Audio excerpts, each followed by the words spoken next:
أعوذ بالله من الشيطان اللعين الرجيم. بسم الله الرحمن الرحيم. الحمد لله رب العالمين، والصلاة والسلام على أشرف الأنبياء والمرسلين وخاتم النبيين أبي القاسم محمد صلى الله عليه وسلم وعلى أهل بيته الطيبين الطاهرين المعصومين، ولعنة الله على أعدائهم أجمعين. أما بعد، فقد قال رسول الله صلى الله عليه وآله وسلم: من مات ولم يعرف امام زمانه فقد مات میتة جاہلیہ. صلوا علی محمد. پیغمبر اسلام صلی اللہ علیہ وآلہ وسلم کا ارشاد گرامی ہے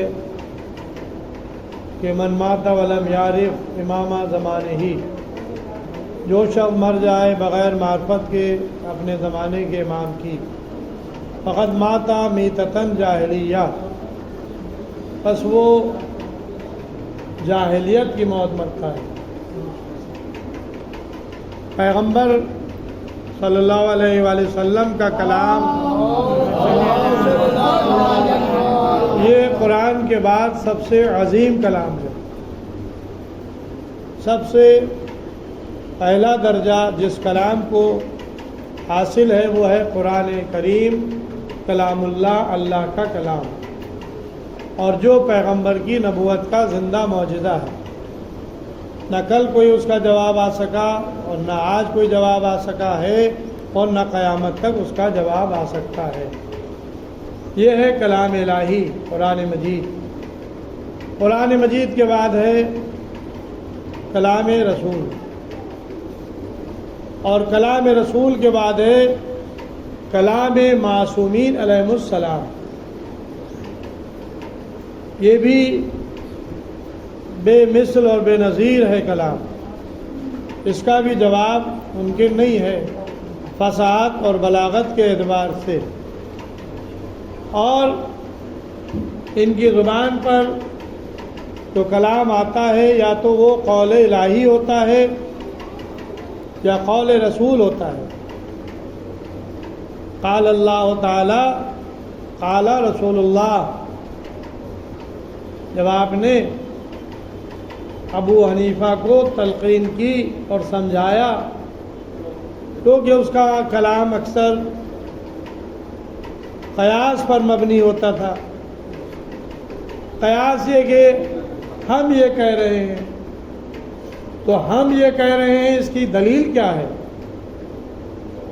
بھائی ہم آپ بات کریں، پیاس لگی ہے، کھلا جگہ جانا ہے، یہ کرنا ہے، کھانا کھانا ہے، شادی کرنا ہے، تعلیم حاصل کرنا ہے، بچوں کو تعلیم دینا، یہ سب ہمارے روزمرہ کی باتیں، بول چال ہیں، ارادے ہیں، جس کو کبھی ہم عملی جامہ پہنا پاتے ہیں اور کبھی نہیں پہنا پاتے.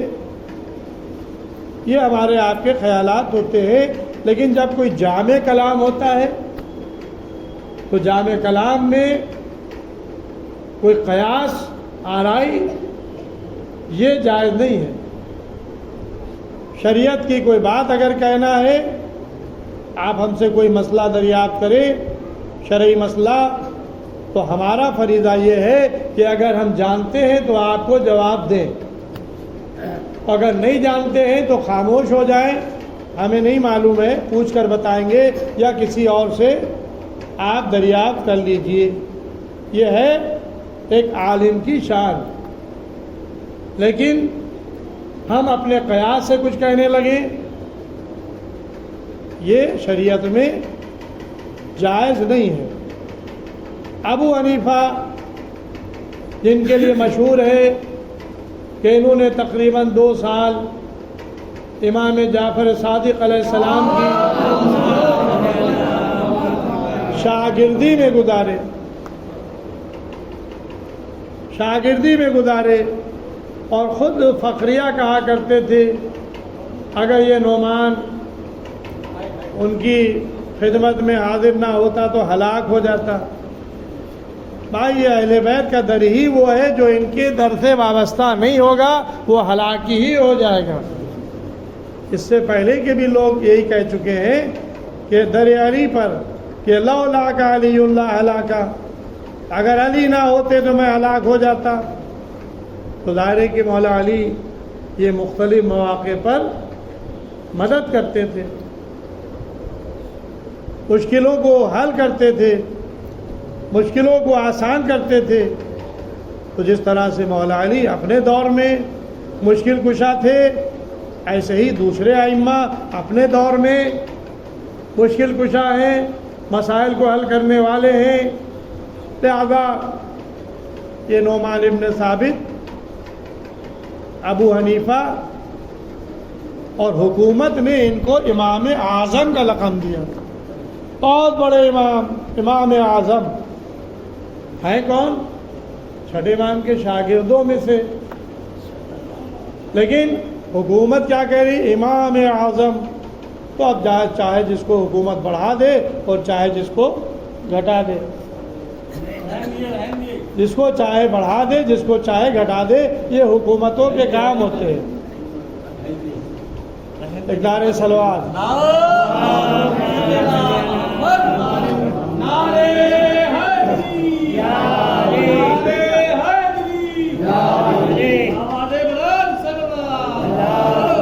اب یہ گھٹانا بڑھانا بھی مسئلہ جو ہے یہ کسی کے مقابلے ہی پر ہوتا ہے۔ کوئی اصلی ہے، اصلی کے مقابلے پر نقلی کو لایا جائے گا، تو نقلی کو جب لایا جائے گا تو اس کو بڑھانے کی کوشش کی جائے گی، اور جو اصلی ہوگا اس کو آپ کیا بڑھائیں گے؟ جو اصلی چیز ہے وہ اصلی ہے، آپ کے بڑھانے سے نہ وہ بڑھ جائے گی اور نہ آپ کے گھٹانے سے وہ گھٹ جائے گی۔ لیکن جو نقلی ہوتے ہیں ان کو بڑھایا جاتا ہے۔ تو اب ظاہر ہے کہ اس دور میں اصلی امام جعفر ابن محمد الصادق علیہ السلام تھے۔ تو اب ان کے مقابلے پر جسے لایا جا رہا ہے، حکومت انہیں امام اعظم کا لقب دے رہی ہے۔ چھٹے امام سے ملاقات ہو گئی، آپ نے روکا، اور ظاہر حق بھی تھا کہ شاگرد کو اگر استاد نہیں سمجھائے گا تو پھر کون سمجھائے گا؟ تو لہذا بحیثیت استاد کے امام نے تنبیہ کی، اور تنبیہ کیا تھی؟ اے ابو حنیفہ، میں نے سنا ہے کہ تم قیاس سے فتوے دیتے ہو۔ اب ظاہر ہے کہ یہ معاملہ جو ہے وہ ہمارے فقہا کے لیے ہے۔ ہمارے فقہا یا جو فتویٰ دیتے ہوں وہ اس سے درس حاصل کریں۔ میں نے سنا ہے کہ تم قیاس پہ فتویٰ دیتے ہو۔ اب انہوں نے جھوٹ نہیں بولے، انہوں نے اقرار کر لیا، ہاں اکثر میں قیاس سے فتویٰ دے دیتا ہوں۔ تو آپ نے فرمایا قیاس مت کیا کرو۔ کیوں؟ اس لیے فرماتے ہیں کہ سب سے پہلے قیاس جس نے کیا تھا وہ ابلیس تھا، ابلیس نے قیاس کیا تھا، لہذا قیاس مت کیا کرو۔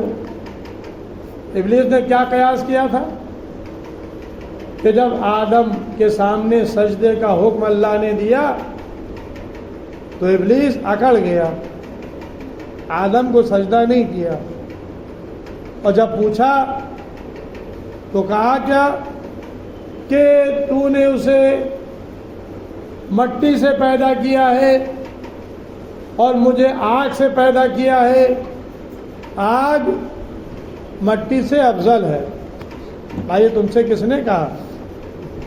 یہ افضل اور مفضولیت کا مسئلہ جس نے خلق کیا ہے وہ بہتر جانتا ہے کہ افضل کیا ہے مفضول کیا ہے۔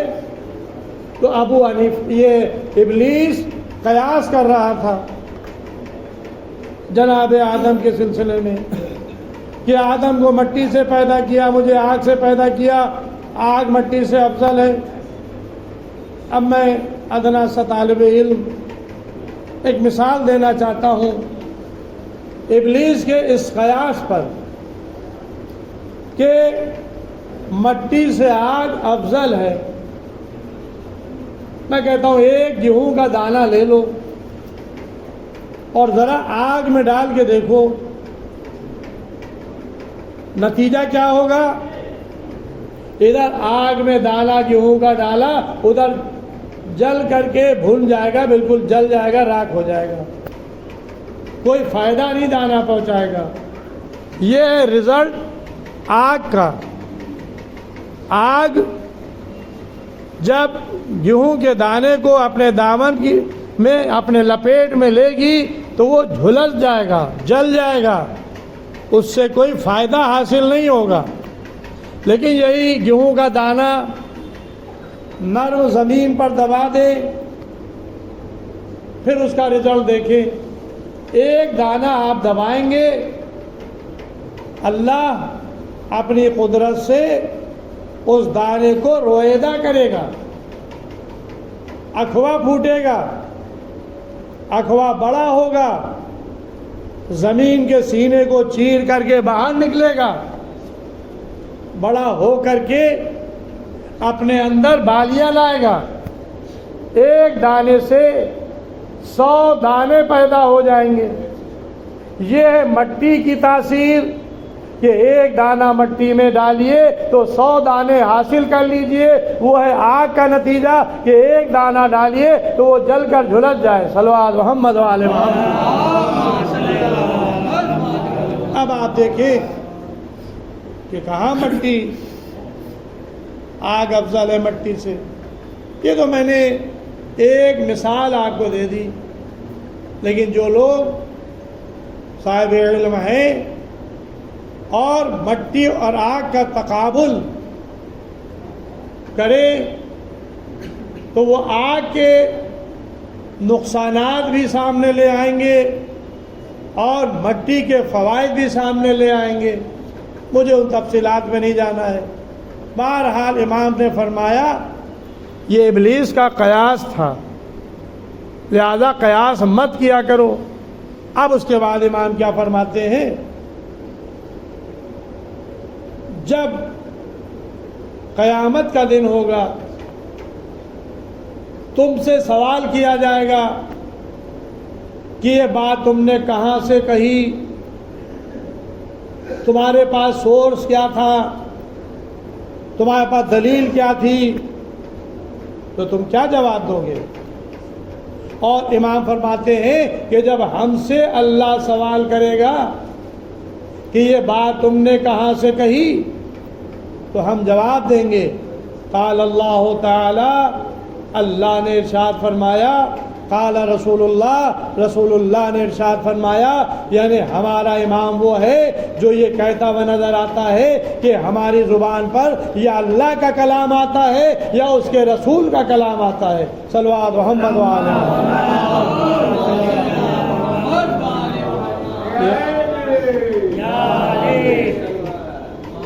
یہ ہے ہمارا چھٹا امام. جعفر نام ہے, لقب صادق ہے, پدر بزرگوار محمد ہے. اور محمد بھی کون, جنہیں رسول نے لقب دیا ہے باقر العلوم, چھپے ہوئے علوم کو ظاہر کرنے والا. یہ ہمارے 5ویں امام کا لقب ہے. اور 5ویں امام کو پیغمبر اسلام نے سلام کہلوایا تھا. اب حدیث رسول کیا ہے, من ماتا ولم یعرف, جو شخص مر جائے بغیر معرفت کے. کس کی معرفت؟ امامہ زمانے ہی, اپنے زمانے کے امام کی. تو کیا ہوتا ہے, فقط ماتا میتتن جاہلیہ, بس وہ شخص جاہلیت کی موت مرتا ہے. تو امام کو پہچاننا ہر مسلمان کا فرض ہے, فریضہ ہے, معرفت امام حاصل کرنا. اور معرفت امام کس کی؟ اپنے زمانے کے امام کی. تو ظاہر ہے کہ ہر دور میں ہر زمانے میں ایک امام کا وجود یہ پایا جاتا ہے۔ کوئی زمانہ امامت سے خالی نہیں رہے گا۔ اگر کسی زمانے میں امام کا وجود نہ ہو تو پھر یہ حدیث عبث ہو جائے گی، کہ پیغمبر نے فرمائی ہے امامہ زمانے ہی، اپنے زمانے کے امام کو پہچانے بغیر کوئی شخص مر جائے تو جاہلیت کی موت مرا، تو اس کا مطلب یہ ہے کہ ہر زمانے میں امام کا پایا جانا یہ لازمی ہے۔ تو اب امام کتنے ہیں؟ 12۔ پہلے امام کون ہے؟ مولا علی، دوسرے امام حسن مجتبیٰ۔ یہ ہمارے بچوں کو سکھا دیا جاتا ہے، کوئی اختلاف آپ کو نظر نہیں آئے گا۔ بوڑھے سے پوچھئے، جوان سے پوچھئے، بچے سے پوچھئے، کہیں گے امام کتنے؟ کہیں گے 12۔ نام بتاؤ، پہلے امام سے آخری امام تک گنوا دے گا۔ اللہ کا شکر ہے یہ ہمارا فرقہ ہے جو اثنا عشری کہلاتا ہے۔ اثنا عشری کا مطلب کیا ہوا؟ 12 اماموں کا ماننے والا۔ جب 12 اماموں کا ماننے والا یہ فرقہ ہے تو 12واں ہادی کون ہے؟ ہمارے زمانے کا امام ہے جو پردہ غائب میں ہے۔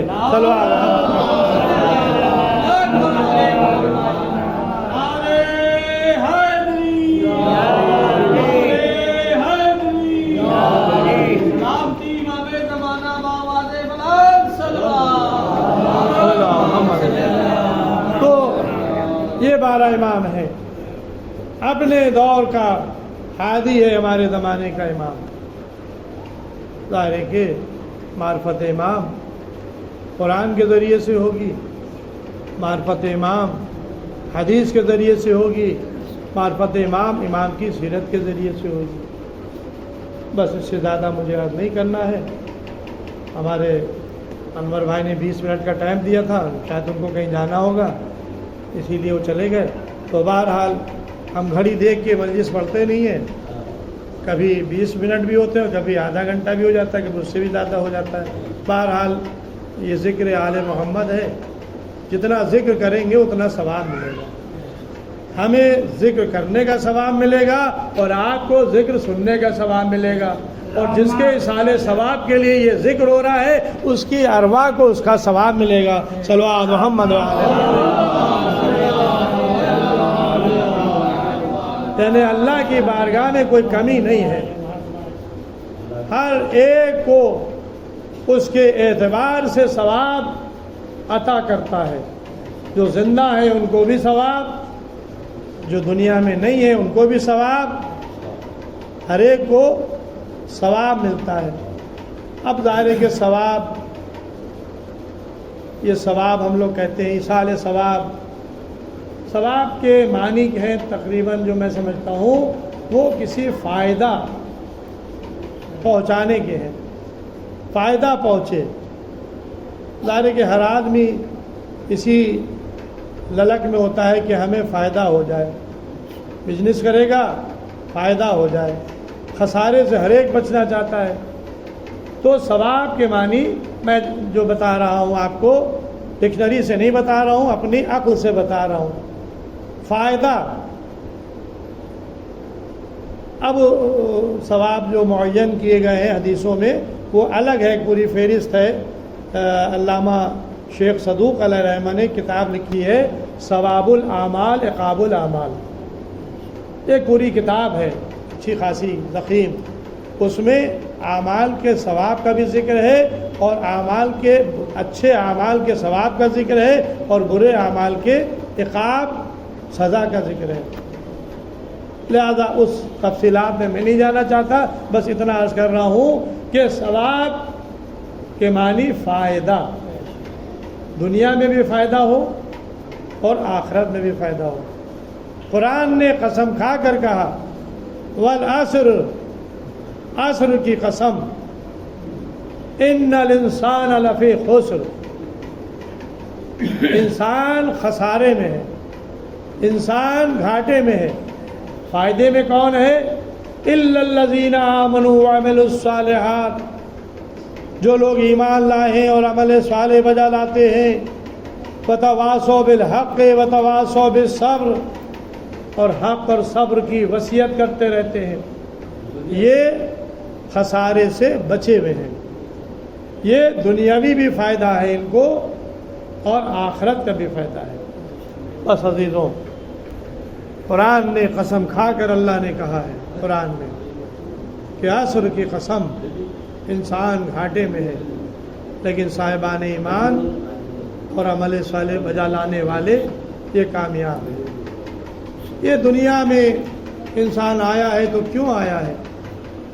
اچھے اعمال بجا لانے کے لیے۔ اللہ نے اسی آزمائش کے لیے ہمیں پیدا کیا۔ سورہ ملک کی ابتدائی آیتوں میں ارشاد ہو رہا ہے تبارک الذی بیدہ الملک وہو علی کل شیء قدیر للذی خلق الموت والحیات لیبلوکم ایکم احسن عملا۔ یہ موت و حیات اس نے اسی لیے خلق کی ہے تاکہ تمہیں آزمائے کہ تم میں سے کون احسن عمل کرنے والا ہے۔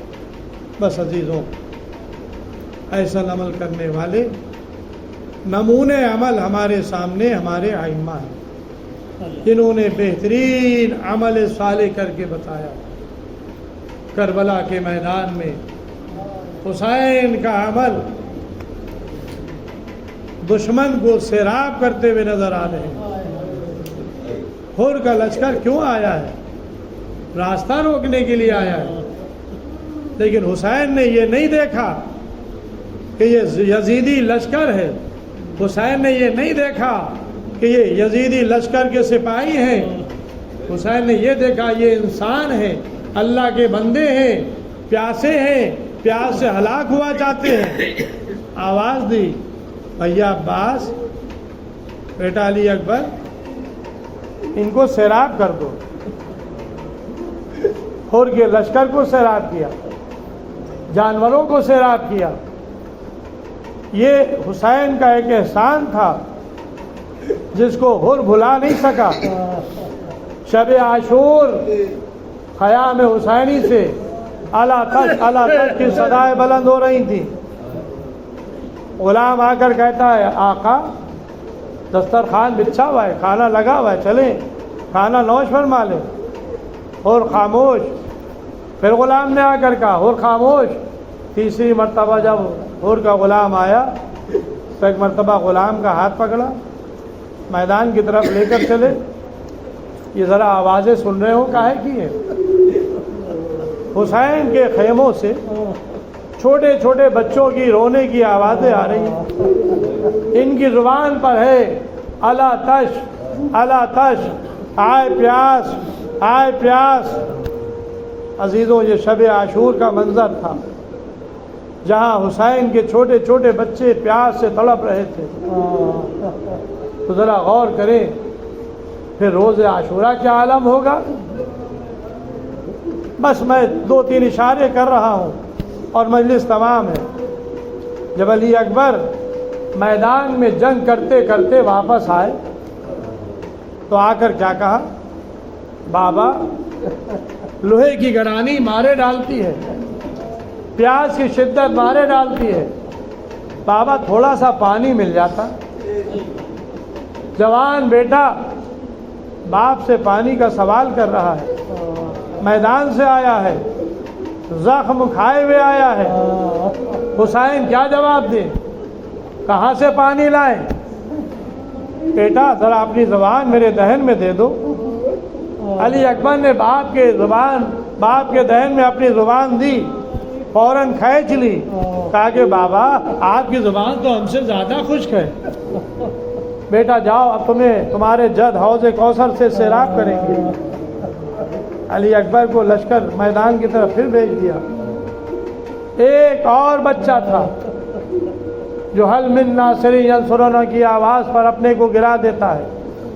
حسین میدان میں لے کر آتے ہیں ایک قوم اشقیا جس کی ماں کا دودھ خشک ہو گیا ہے، یہ بچہ پیاسا ہے، آؤ اپنے ہاتھ سے اسے تھوڑا سا پانی پلا دو۔